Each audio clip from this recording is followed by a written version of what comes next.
so what we did, we wanted to take that in combination with something that my mother would enjoy, and that's to remove all that nasty aftertaste that vodka has. And one of the best ways to do that is by using a newer technology called diamond dust filtration. Oh, tell me about that. Okay, well, actually, I learned about diamond dust filtration by looking at what Mr. Dan Aykroyd out in Ontario is doing with his Crystal Head vodka.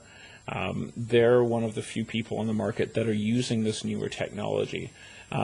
We've had actually a lot of people say to us, diamond dust, is that some sort of gimmick, or is it a marketing ploy?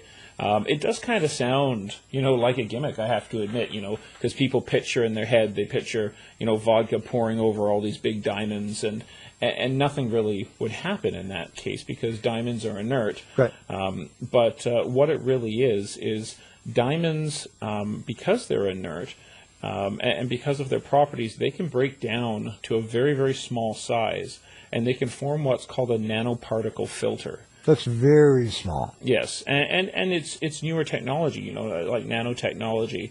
And one of the things that it allows it to do is it will restrict more of the particulate and the fossil oils that are normally let through the traditional type filtration, which is the active carbon filtration, which the majority of vodkas, probably about 95% of them use. Mm-hmm.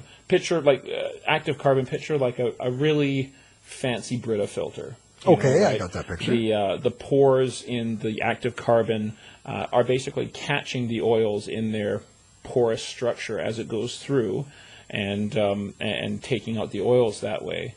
Where the nanoparticle filters using the diamond, and actually there's majority of gemstones can be used for this, right?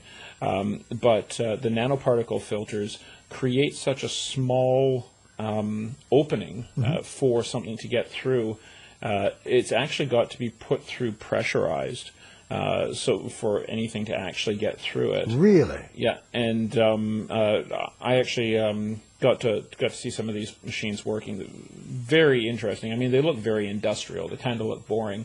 You'd think diamond dust, it would look like a pretty machine, but it isn't. But it really does the job. And the technicians that I was talking to, they actually said it's so effective that it actually reduces the alcohol content by 3%, putting the alcohol through there. No kidding. So it removes so much particulate from it that we actually have to put 43% alcohol through it to get 40% on the other side. That's why it's so smooth.